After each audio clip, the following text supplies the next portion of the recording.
En el capítulo 14 del libro del Génesis, hay una escena que los estudiosos de la Biblia consideran una de las más enigmáticas del Antiguo Testamento. Abraham, el hombre a quien, según el texto bíblico, Dios se le apareció personalmente en múltiples ocasiones y con quien estableció un pacto sobre el destino de todo un pueblo, regresa del campo de batalla.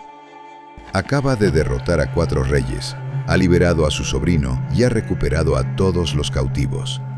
Un momento de triunfo. Y entonces, un hombre sale a su encuentro. Sin preámbulos, sin presentación, sin explicaciones sobre quién es o de dónde viene.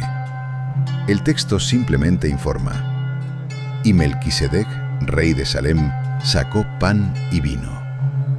Abraham, sin más palabras, acepta su ofrenda, escucha su bendición e inmediatamente le entrega la 10ª parte de todo el botín capturado. ¿Por qué? El texto no lo explica. Toda la escena ocupa 3 versículos. Melquisedec no vuelve a mencionarse en ningún otro lugar del libro del Génesis. No aparece en Éxodo, Levítico, Números ni Deuteronomio. Tampoco en los libros de Jueces, Ruth o en los 2 libros de los Reyes. Durante aproximadamente 1000 años, este nombre no surge en ningún texto bíblico. Y aquí surge el segundo enigma, el que hace esta historia verdaderamente extraordinaria. Aproximadamente en el siglo X a.C., unos 1000 años después del episodio descrito, el rey judío David registra un salmo profético.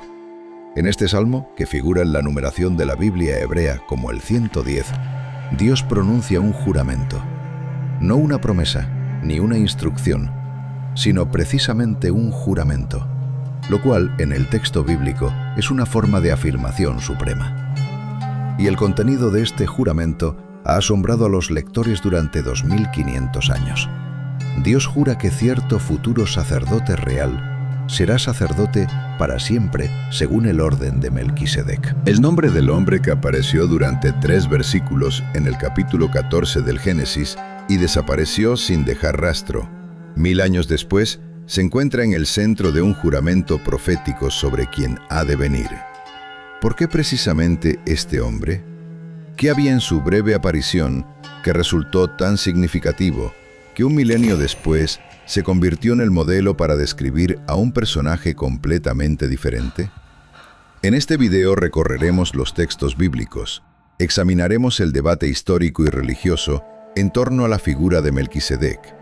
Analizaremos lo que dicen exactamente 3 fuentes: el libro del Génesis, el Salmo 110 y la Epístola a los Hebreos, y trataremos de entender por qué este personaje ha generado controversia entre estudiosos judíos, cristianos y seculares durante siglos. Comencemos con el contexto.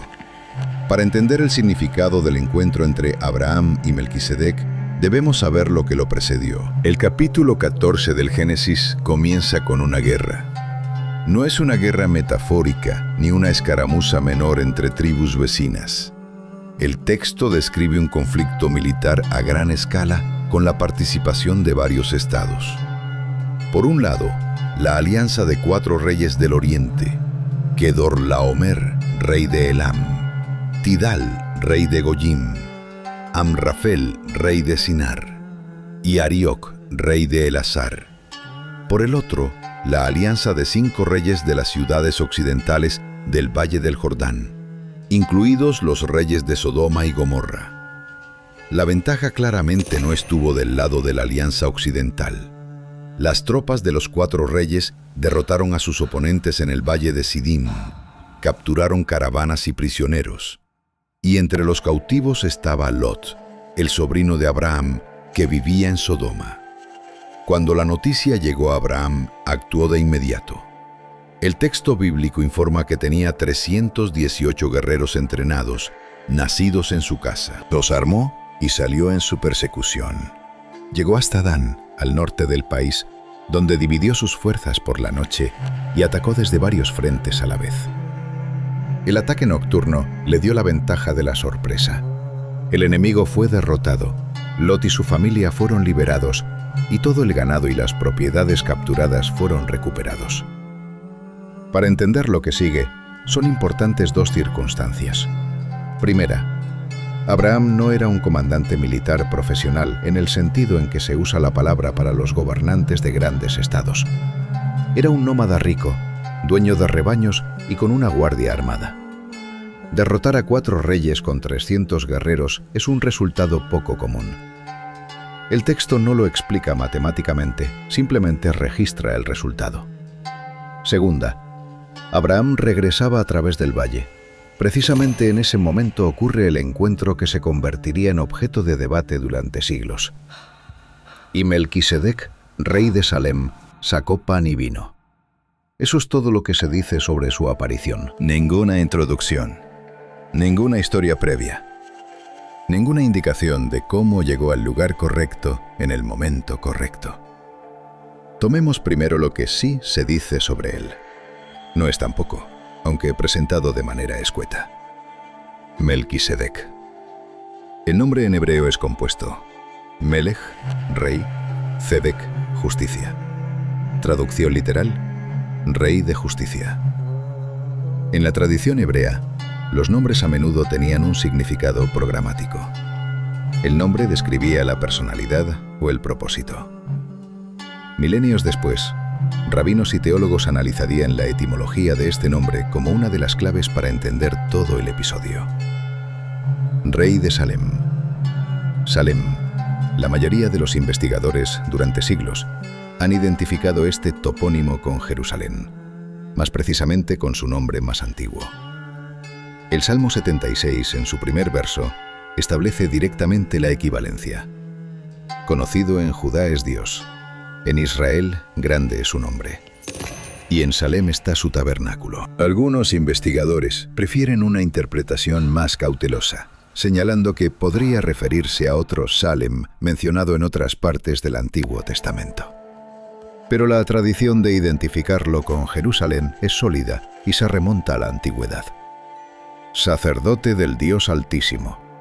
Aquí aparece el tercer y quizás el elemento más importante de su caracterización. Melquisedec no es llamado simplemente rey, se le llama sacerdote. En hebreo, el Elión, Dios Altísimo o Dios Excelso. Esta designación no es específica de una tradición étnica. Aparece en textos de varios pueblos del cercano Oriente y significa literalmente el Dios Supremo, el Dios sobre todos los dioses. Abraham, según el texto, sirve al mismo Dios, y cuando Melquisedec pronuncia una bendición en nombre de el Elión, Abraham no lo corrige ni aclara de quién se trata. Este es un detalle importante.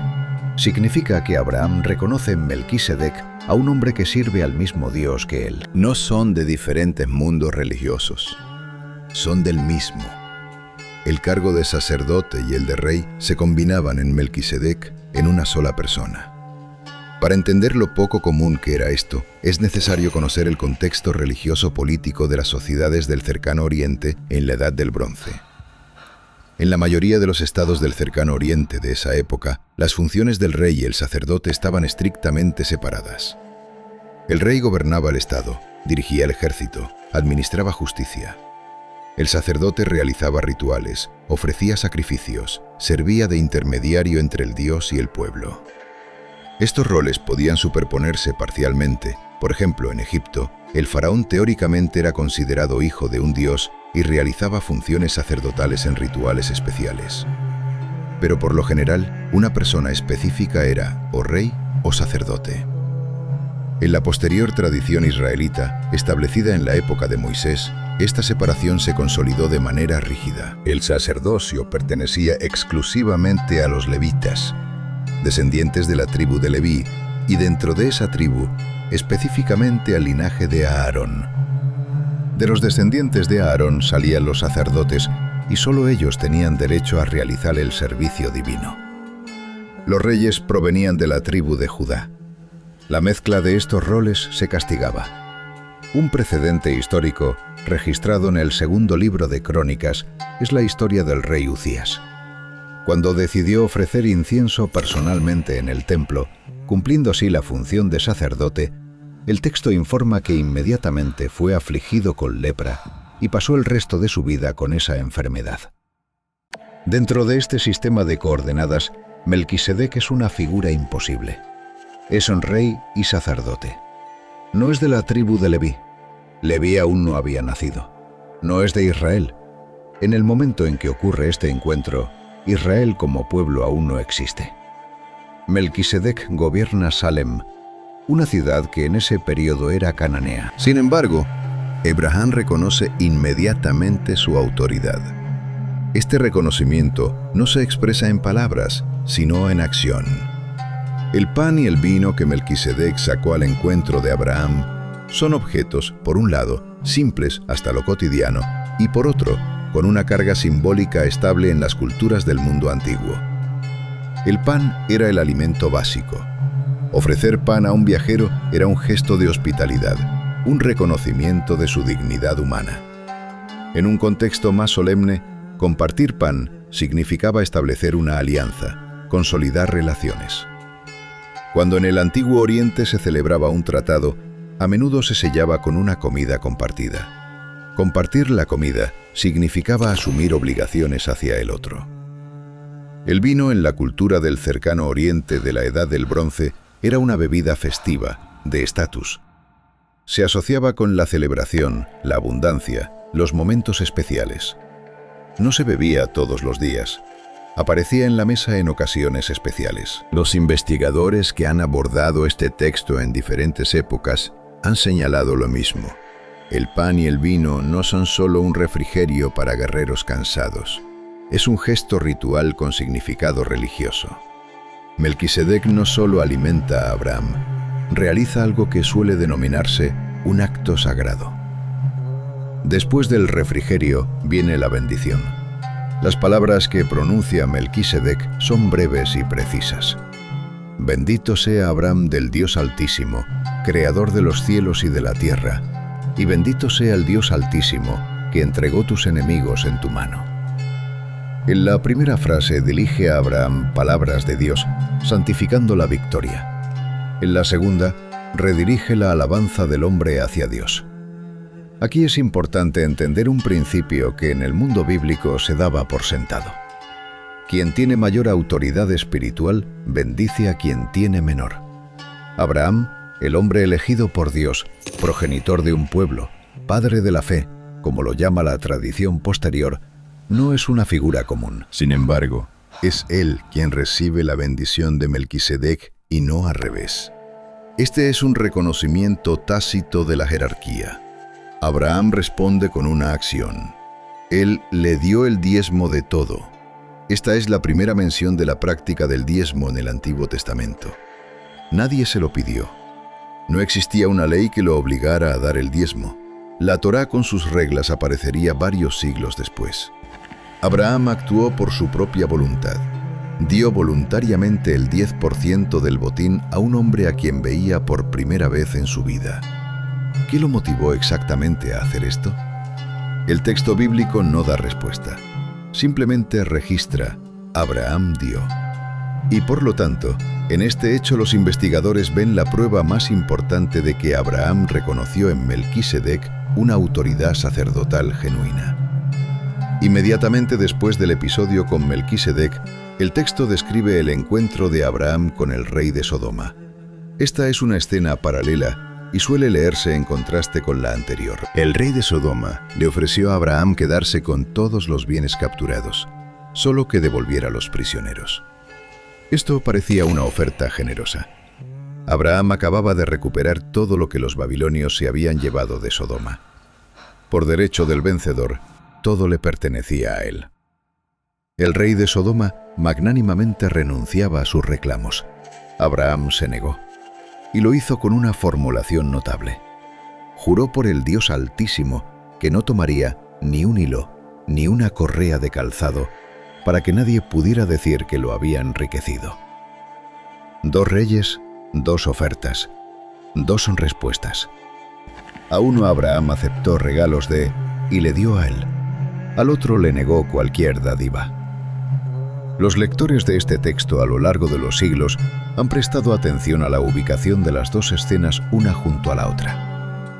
El texto no comenta la comparación directamente, pero estructuralmente es obvio. Melquisedec y el rey de Sodoma están colocados uno tras otro, y el comportamiento de Abraham hacia cada uno de ellos es diametralmente opuesto.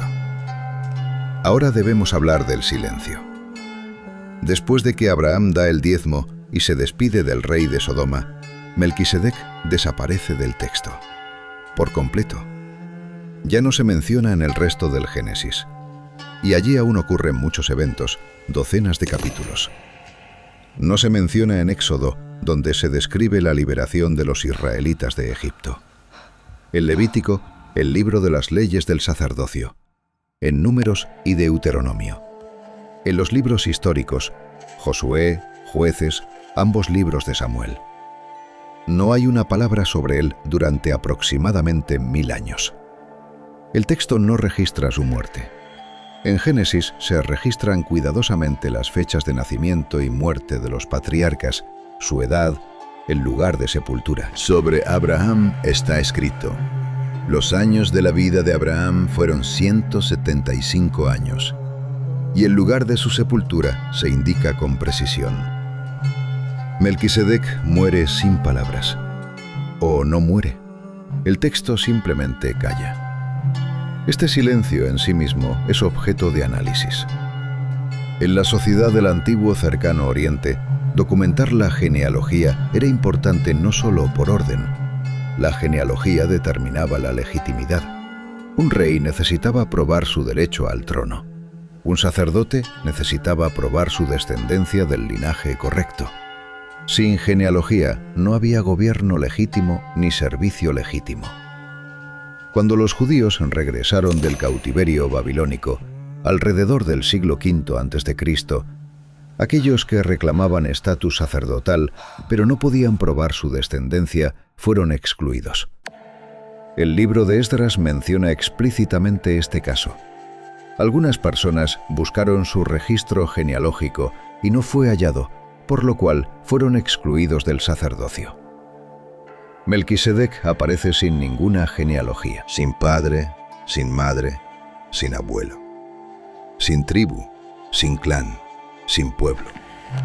No es de Israel, no es de Egipto, no es de Mesopotamia. Es simplemente rey de Salem y sacerdote del Dios Altísimo. Punto. Esta ausencia de información, a diferencia de los casos habituales, no parece una omisión, sino una elección intencional. El texto del Génesis lleva un registro muy cuidadoso de nombres y fechas. Olvidar mencionar el padre o el abuelo de alguien no es típico de él. La ausencia de genealogía de Melquisedec es demasiado evidente para ser accidental. Precisamente este silencio, 1000 años después, se convirtió en el punto de partida para una conversación completamente nueva. David, rey de Israel, aproximadamente en el siglo X a.C., escribió un salmo. Este salmo, el número 110 en el Salterio, es citado en el Nuevo Testamento más veces que cualquier otro texto del Antiguo Testamento. Se ha convertido en objeto de debates teológicos que continúan hasta el día de hoy. El salmo comienza con palabras que ya la primera generación de lectores percibió como un enigma. Dijo el Señor a mi Señor. En hebreo, el primer Señor es Yahvé, el nombre personal de Dios que en toda la tradición del Antiguo Testamento se usaba solo para el Dios de Israel. El segundo Señor es Adonai, que significa mi Señor, mi amo. David llama a alguien su Señor, ¿pero a quién? El gobernante de Israel solo podría llamar Adonai a alguien que estuviera por encima de él. ¿Quién podría estar por encima de David? El rey a quien, según la Biblia, Dios mismo prometió un reino eterno. A esta pregunta diferentes tradiciones han respondido de manera distinta. La interpretación judía en diferentes épocas vio aquí la descripción de un futuro rey mesías ideal que David contemplaba proféticamente. La tradición cristiana, desde el primer siglo después de Cristo, leyó este salmo como una descripción de Jesús, y se refirió a él precisamente así en la polémica con los maestros de la ley. El Evangelio de Mateo relata el siguiente episodio. Jesús mismo pregunta a los escribas de quién debe ser hijo el Mesías. Cuando ellos responden, de David, Él cita el primer versículo del Salmo y pregunta: si David lo llama Señor, ¿cómo es entonces su hijo? El texto añade que nadie pudo responder. Pero ahora nos interesa el cuarto versículo de este mismo Salmo. Juró el Señor y no se arrepentirá. Tú eres sacerdote para siempre según el orden de Melquisedec. Después de 1000 años de silencio, el nombre de Melquisedec reaparece en las Escrituras. Y aparece en el contexto de un juramento. No una promesa ordinaria, precisamente un juramento. En el texto bíblico, Dios jura raramente. Normalmente su palabra por sí misma se considera absoluta. Pero en varios casos clave, el texto enfatiza especialmente el juramento, como una forma de máxima confirmación. El juramento es irrevocable. Juró el Señor y no se arrepentirá. El contenido del juramento. Tú eres sacerdote para siempre, según el orden de Melquisedec. No según el orden de Aarón, no según el orden de los levitas, según el orden de Melquisedec. Un sacerdote sin genealogía, sin ley, sin sistema, que apareció durante 3 versículos en Génesis y desapareció. Para quienes vivían en la época de David, esto era teológicamente inesperado. El sistema levítico del sacerdocio ya existía desde hacía varios siglos. Aarón y sus descendientes, sacerdotes establecidos por Dios. Sacrificios, rituales, el orden del servicio divino, todo funcionaba. Salomón aún estaba construyendo el templo. Y de repente, en el Salmo aparece una profecía sobre alguien cuyo sacerdocio está organizado según un principio diferente. Según el orden de un hombre que precedió a Aarón, precedió a Leví, precedió a la legislación del Sinaí. La palabra para siempre añadía otra dimensión. Los sacerdotes levitas servían turnándose. Uno moría, llegaba el siguiente. El sumo sacerdote ocupaba el cargo hasta su muerte, pero él también moría. La continuidad del sacerdocio se mantenía no por la inmortalidad de uno solo, sino por la transmisión del cargo a través de las generaciones. Un sacerdote para siempre es fundamentalmente diferente. O este sacerdote no muere, o su servicio de alguna manera supera la muerte. El Salmo generó preguntas a las que la tradición judía intentó responder durante siglos. ¿Quién es este futuro rey sacerdote? ¿Cómo puede el Mesías de la tribu de Judá, lo que se requería para la dignidad real, ser al mismo tiempo sacerdote sin ser de la tribu de Leví? ¿Qué significa orden de Melquisedec? ¿Qué cambiará en el sistema de servicio divino? La literatura rabínica conserva diferentes versiones de respuestas. Algunos intérpretes se centraban en los aspectos reales del Salmo, interpretando el sacerdocio más bien metafóricamente. Otros veían aquí la descripción de 2 ministerios diferentes del Mesías, en diferentes periodos. Ninguna de las versiones obtuvo aceptación universal, y el enigma permaneció como tal. Aproximadamente en el primer siglo después de Cristo, se escribía un texto conocido como la Epístola a los Hebreos. Su autor es desconocido. Por estilo y lenguaje, es uno de los textos más literariamente refinados del Nuevo Testamento, pero ni el nombre del autor ni la fecha exacta de escritura están establecidos. La epístola está dirigida a judíos que habían aceptado el cristianismo y, a juzgar por su contenido, estaban bajo presión para regresar al judaísmo tradicional con su sistema levítico de servicio divino. El argumento teológico central de la epístola a los Hebreos se construye precisamente en torno a la figura de Melquisedec, y esto en sí mismo es notable.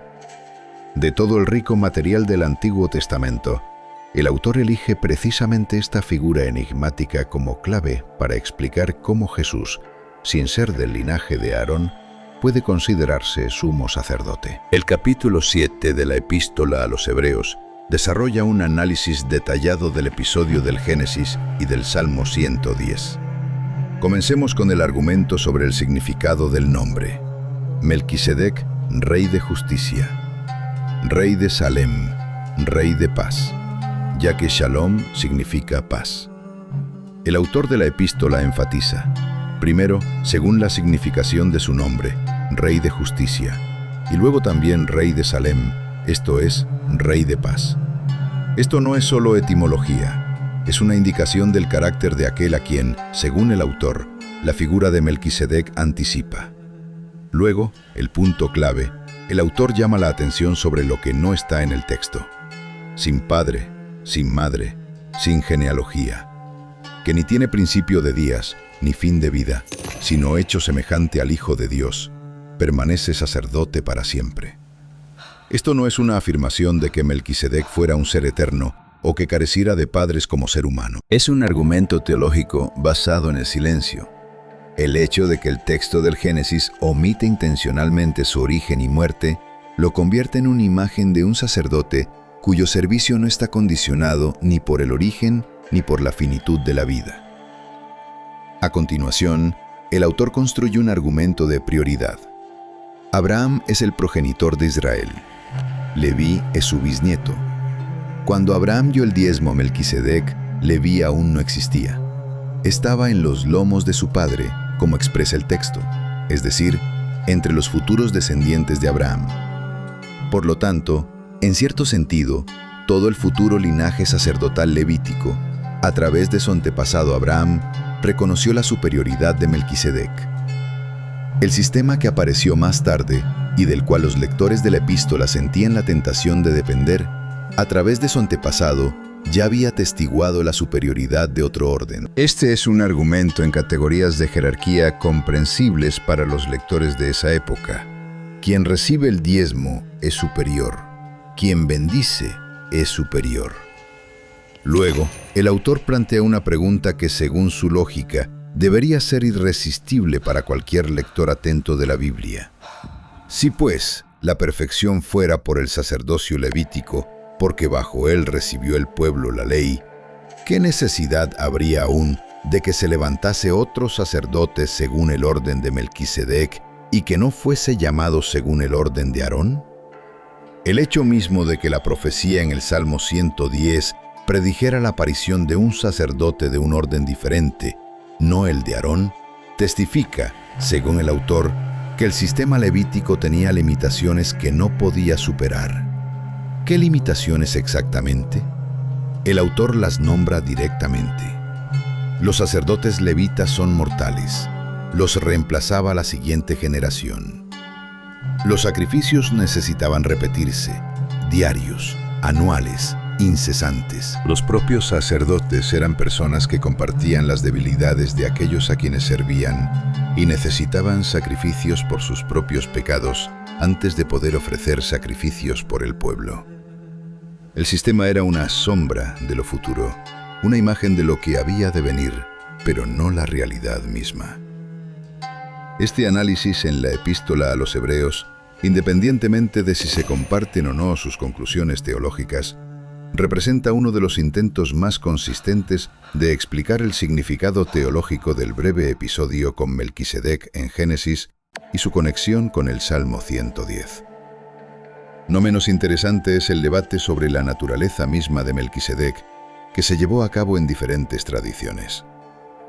En la literatura apócrifa y mística judía, Melquisedec ocupa un lugar muy significativo.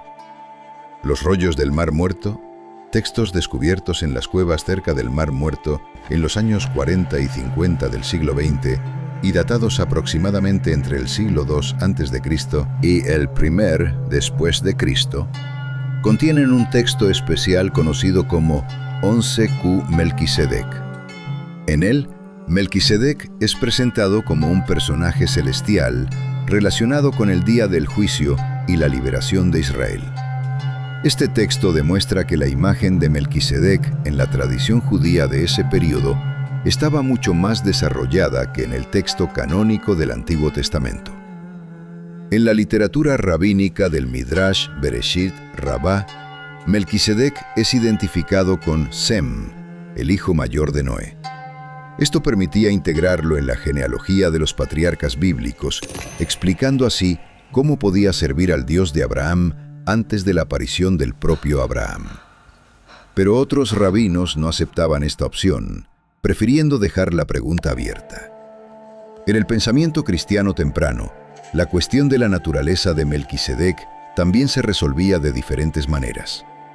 Algunos teólogos, en particular Orígenes en el siglo III, expresaron la opinión de que Melquisedec podría ser un ser angelical. Otros insistían en su completa naturaleza humana, viendo en él solo un prototipo, un hombre históricamente real al que se le dio ocupar este lugar especial en la historia bíblica. Otra tradición, existente en la periferia de la teología cristiana temprana, lo percibía como una teofanía, una manifestación de Dios en forma humana. La teología dominante rechazaba esta versión. Lo importante es que todos estos debates se desarrollaron en torno a 3 versículos en el capítulo 14 del Génesis, un versículo en el Salmo 110 y 7 capítulos de la Epístola a los Hebreos. Un material textual tan escaso generó tantas controversias precisamente porque la pregunta planteada por esta figura tocaba algo fundamental. ¿De dónde proviene la autoridad religiosa? Esta no es una pregunta teológica abstracta.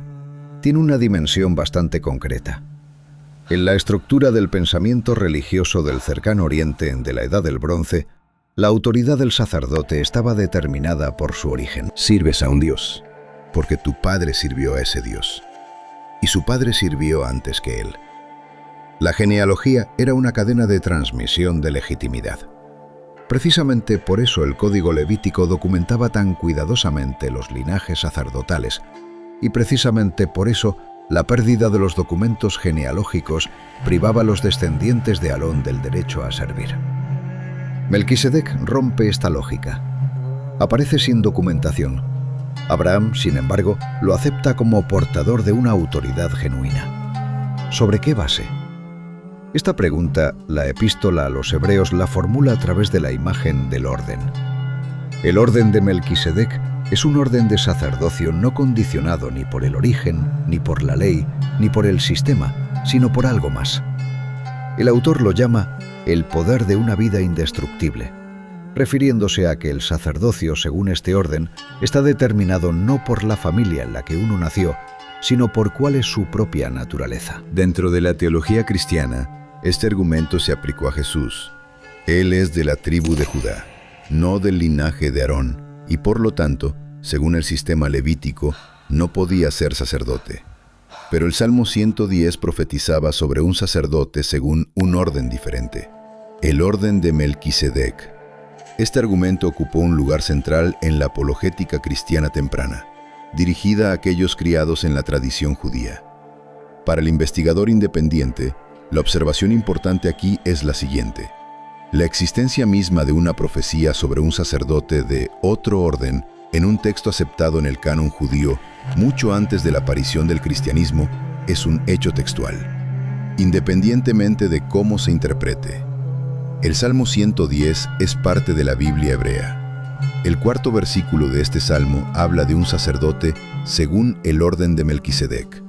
Está escrito, existía en el canon. ¿Qué se puede decir finalmente sobre Melquisedec como problema histórico? Su nombre y breve descripción en Génesis es todo lo que las fuentes primarias nos informan. Todo lo demás son interpretaciones construidas sobre estos 3 versículos en diferentes épocas y por diferentes tradiciones. Sobre Salem, si es realmente la Jerusalén temprana, sabemos por otras fuentes. Las cartas egipcias de los siglos XIV a XIII a.C., conocidas como las cartas de Amarna, mencionan a un gobernante de Jerusalén llamado Abdi-Jeba, quien escribe al faraón y se describe a sí mismo como no designado por padre ni madre, sino introducido por la poderosa mano del rey. Es decir, describe su posición como dada no por herencia, sino directamente por la autoridad suprema. Algunos investigadores han visto aquí un eco lejano de la misma idea de autoridad sacerdotal o real, no condicionada por la genealogía. Jerusalén, en la época anterior a su conquista por David, es decir, antes de finales del 2º milenio antes de Cristo, era una ciudad cananea. Sus gobernantes y sacerdocio pertenecían al mundo cultural del cual surgiría posteriormente la tradición israelita. ¿Qué era exactamente el culto religioso de El Elión en la época presinaítica? Es difícil de determinar. Las fuentes son extremadamente escasas. pero el nombre mismo está ampliamente registrado en la literatura fenicia y cananea y designaba a la deidad suprema del panteón. Existen paralelos del cercano oriente a la imagen del rey sacerdote.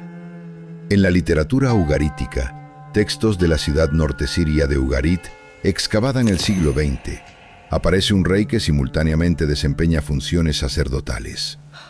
En textos sumerios y acadios se describen gobernantes sacerdotes.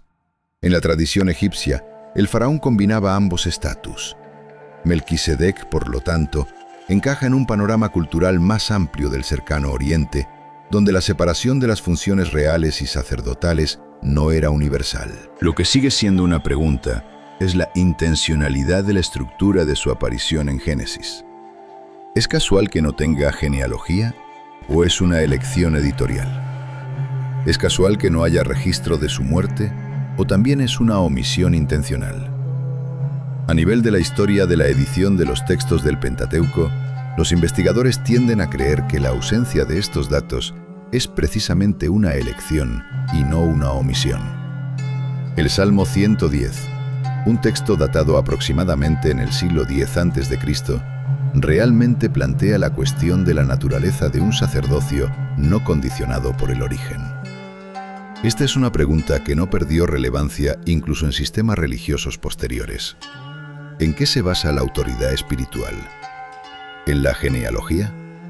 ¿En la elección? ¿En las cualidades personales? ¿En la experiencia mística? ¿En el reconocimiento de la comunidad? 3 versículos en el capítulo 14 del Génesis, un versículo del Salmo 110 y 7 capítulos de la Epístola a los Hebreos han generado varios milenios de debates. Esto en sí mismo es un hecho histórico, independientemente de las posiciones teológicas. Melquisedec sale al encuentro de Abraham después de la batalla. Pan, vino, bendición, diezmo. Ninguna historia previa, ninguna continuación. 3 versículos y un silencio milenario.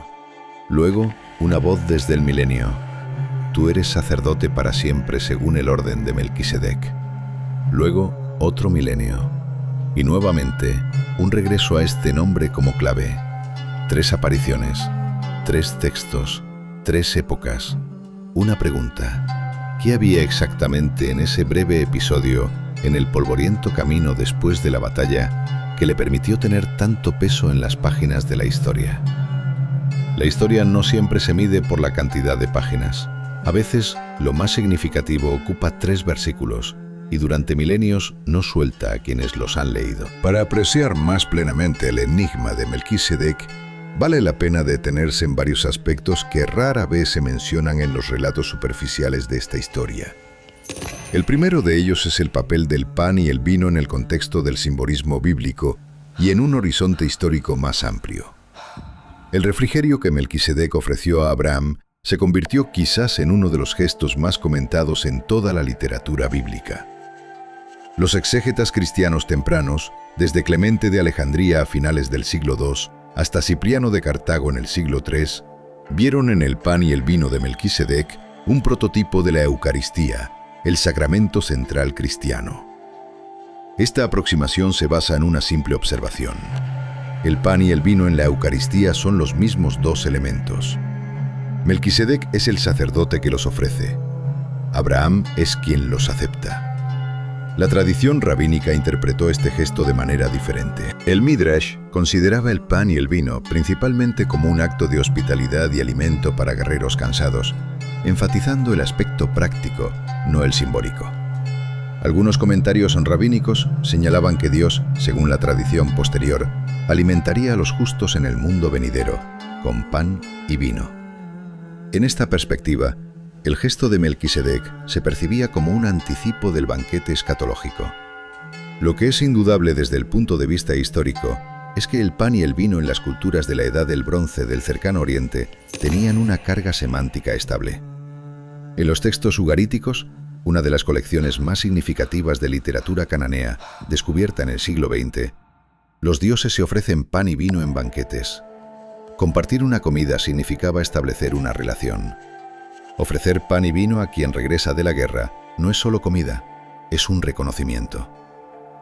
El segundo aspecto es la teología de Elión, y su relación con la tradición israelita de Yahvé. Melquisedec sirve al Dios Altísimo, el Elión. Este nombre o epíteto aparece en textos ugaríticos y fenicios como designación del Dios supremo del panteón. En la tradición judía posterior, Elión se convirtió en uno de los nombres o atributos de Yahvé, el Dios de Israel. Pero en la época de Abraham, estos dos nombres podrían no haber sido identificados en la conciencia de todos los pueblos de la región. Nótese, en el mismo capítulo 14, Abraham, al negar los regalos al rey de Sodoma, usa el nombre completo, al Señor Dios Altísimo. Es decir, combina Yahvé y Elión en una sola invocación. Es como si dijera, aquel a quien sirve Melquisedec y aquel a quien sirvo yo son uno. Abraham no separa las dos tradiciones, las une a través de su formulación. Esta observación es importante para los historiadores de la religión. Indica que en la percepción del compilador del texto, Melquisedec no servía a otro Dios, sirvió al mismo que Abraham. Su encuentro no fue un choque de dos sistemas religiosos. Fue, según la lógica del texto, un contacto entre dos personas que veneraban el mismo principio supremo, pero no vinculadas por un mismo pueblo, una misma genealogía, una misma ley. Precisamente este detalle, que Melquisedec es portador de un conocimiento genuino de Dios, situado fuera de los marcos formales de un solo pueblo, se convirtió en el punto de partida para una amplia concepción teológica que en el estudio moderno de la religión se denomina revelación anticipadora. La idea es la siguiente: Dios, según la narrativa bíblica, no era propiedad privada de un grupo étnico, era el Dios de toda la tierra, y por lo tanto, personas que no pertenecían al pueblo de Israel podían, sin embargo, ser portadoras de conocimiento religioso genuino. Melquisedec no es el único personaje así en el Antiguo Testamento, pero quizás el más evidente. Jetro, el suegro de Moisés y sacerdote madianita, mencionado en el libro de Éxodo, es otro ejemplo. Job, de la tierra de Uz, descrito en el libro que lleva su nombre, es un tercero. Todos ellos no son israelitas, pero todos, según la lógica del texto, participan del conocimiento del Dios de Israel. El tercer aspecto es la cuestión del doble servicio en sistemas religiosos posteriores. La imagen del rey sacerdote, encarnada en Melquisedec, resultó muy productiva en la historia religiosa. Históricamente, existieron varios modelos de unión de estas dos funciones en una sola persona. En Egipto, el faraón teóricamente era el sumo sacerdote de todos los dioses. En la práctica, el sacerdocio del templo realizaba la mayoría de los rituales diarios en su nombre, pero en ceremonias especiales, principalmente aquellas relacionadas con festivales estacionales y la renovación del poder real, el faraón personalmente realizaba los ritos. Sus imágenes en las paredes de los templos invariablemente lo muestran en posturas sacerdotales, ofreciendo ofrendas a los dioses. En Roma, la institución de los pontífices, el colegio sacerdotal y la institución del poder político estaban formalmente separadas. Pero los césares a partir de Augusto asumieron el título de Pontifex Maximus, sumo pontífice, es decir, sacerdote principal, combinándolo con el liderazgo político y militar. Este título posteriormente fue heredado por los papas de Roma, quienes lo usan hasta el día de hoy. En la Europa medieval, los debates sobre la relación entre el poder espiritual y secular, la llamada lucha de las investiduras, estuvieron en gran parte determinados precisamente por la pregunta: ¿puede una persona ser simultáneamente gobernante y sacerdote? ¿O estas dos funciones deben estar fundamentalmente separadas? Este debate, que se desató en los siglos XI a XII después de Cristo, fue un eco lejano del mismo problema que planteó el episodio de 3 versículos con Melquisedec en Génesis. El cuarto aspecto es Melquisedec en el contexto de la tradición salmódica. El Salmo 110 es el único salmo en el que aparece el nombre de Melquisedec, pero su significado no está determinado solo por este hecho. Este salmo en la tradición judía ocupaba un lugar especial ya en la época del Segundo Templo. Se leía en el curso de varios servicios festivos. Su primer versículo, «Dijo el Señor a mi Señor», se convirtió en objeto de detallados análisis exegéticos. ¿Qué significa exactamente este doble Señor? ¿Quién habla con quién? En los textos de Qumran, que ya mencionamos en relación con 11 Q Melquisedec, el Salmo 110 se citaba en relación con el tema del reino mesiánico y el juicio celestial. Esto indica que en el período entre la composición del Salmo y la era neotestamentaria, la tradición de su interpretación era activa, incluso si las interpretaciones específicas divergían. En la tradición cristiana, el Salmo 110 se cita en el Nuevo Testamento 12 o 13 veces, dependiendo del conteo. Es el texto del Antiguo Testamento más citado en los Evangelios y las epístolas de los apóstoles. El Evangelio de Marcos, el Evangelio de Lucas, los Hechos de los Apóstoles, la primera epístola a los Corintios, la epístola a los Efesios, la epístola a los Hebreos, todos apelan a este salmo para fundamentar la dignidad mesiánica de Jesús. Esto en sí mismo es indicativo. 3 versículos sobre Melquisedec en Génesis, más un versículo del Salmo sobre un sacerdote, según el orden de Melquisedec, se convirtieron en una cuestión en torno a la cual, en el primer siglo después de Cristo, se concentró una parte significativa de la polémica teológica. El quinto aspecto es lo que ocurre con la imagen de Melquisedec en la literatura gnóstica y apócrifa.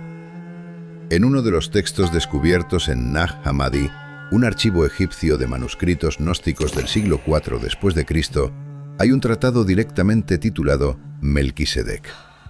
En este texto, Melquisedec es presentado como un sacerdote celestial relacionado con Jesucristo.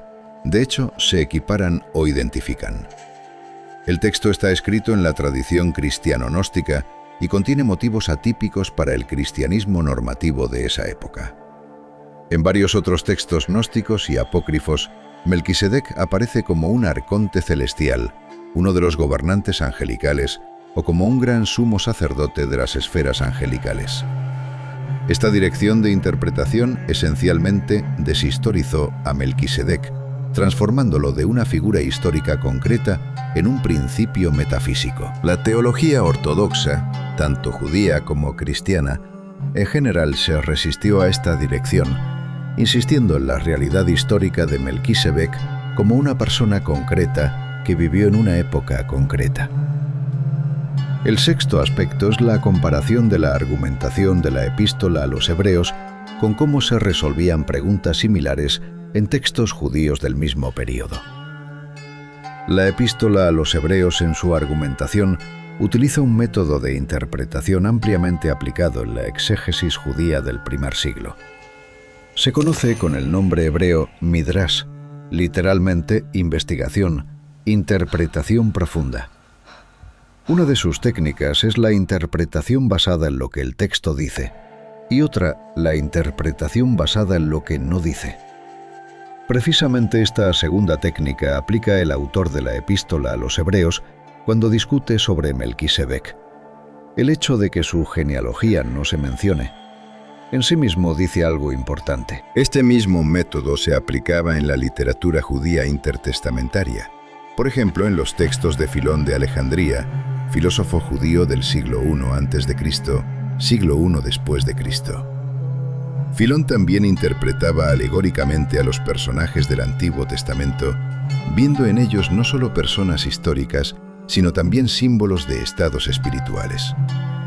Interpretaba a Melquisedec como una imagen del gobernante sabio que combina la dignidad real con la sabiduría sacerdotal, el Logos. Así, la argumentación de la epístola a los hebreos no fue un fenómeno aislado. Se insertaba en un amplio contexto interpretativo de su tiempo, aunque llegaba a conclusiones específicas. El séptimo aspecto es el significado práctico de la tesis del sacerdote eterno en el contexto de la crisis del Segundo Templo. La epístola a los hebreos fue escrita presumiblemente en los años 60 del primer siglo después de Cristo, en un periodo en que el Templo de Jerusalén aún existía, pero su destino ya estaba amenazado en el contexto del creciente conflicto con Roma. En el año 70, el templo fue destruido por las legiones romanas bajo el mando de Tito, y el sistema levítico de servicio divino dejó de existir. Para los judíos que no aceptaron el cristianismo, esto fue una profunda catástrofe religiosa. El sistema establecido por Dios a través de Moisés fue físicamente destruido. La respuesta fue el desarrollo del judaísmo rabínico, un sistema centrado no en los sacrificios, sino en el estudio de la Torá, la oración y la observancia de los mandamientos. Para los cristianos, la destrucción del templo podía percibirse a la luz de la argumentación de la epístola a los hebreos. Si el sistema levítico era una sombra de algo mayor, entonces su fin significaba no el final, sino el cambio de la sombra por la realidad. Esta justificación teológica de una catástrofe histórica es un ejemplo característico de cómo los textos religiosos dan interpretaciones a los eventos históricos. El octavo aspecto es la pregunta que permanece abierta para los historiadores. ¿Quién fue el Melquisedec histórico fuera del texto bíblico? ¿Qué podemos decir sobre el gobernante real de Jerusalén en la época que la mayoría de los investigadores sitúa en los siglos XX a XVIII a.C.? La respuesta honesta es casi nada. La Jerusalén de la Edad del Bronce está representada en los materiales arqueológicos de manera muy escasa. Las excavaciones en el área de la ciudad de David han dado capas que se remontan principalmente al bronce tardío y la Edad del Hierro, pero los rastros del bronce temprano o medio se conservan de manera fragmentaria. Los nombres de los gobernantes de Jerusalén de esa época no son desconocidos a partir de fuentes independientes, excepto por las mencionadas cartas de Amarna, que datan del siglo XIV. Esto significa que no tenemos forma de verificar o refutar la existencia misma de Melquisedec como persona concreta a través de fuentes extrabíblicas. Su figura existe exclusivamente dentro del texto bíblico y las tradiciones interpretativas que surgieron de él. Precisamente esto hace que la pregunta sobre él siga abierta y siga siendo interesante. Melquisedec aparece sin biografía, desaparece sin necrología, reaparece 1000 años después en un juramento profético, desaparece nuevamente y 1000 años después se convierte en el centro de la argumentación en un texto que intenta explicar un nuevo fenómeno religioso a través de una antigua imagen. 3 apariciones, cada una separada de la anterior por un milenio. Cada una plantea una pregunta. Ninguna da una respuesta exhaustiva. En este sentido, Melquisedec se diferencia de la mayoría de los personajes del Antiguo Testamento. Allí las figuras generalmente se nos presentan completas: nacimiento, vida, muerte, lugar de sepultura, evaluación. Melquisedec es la excepción.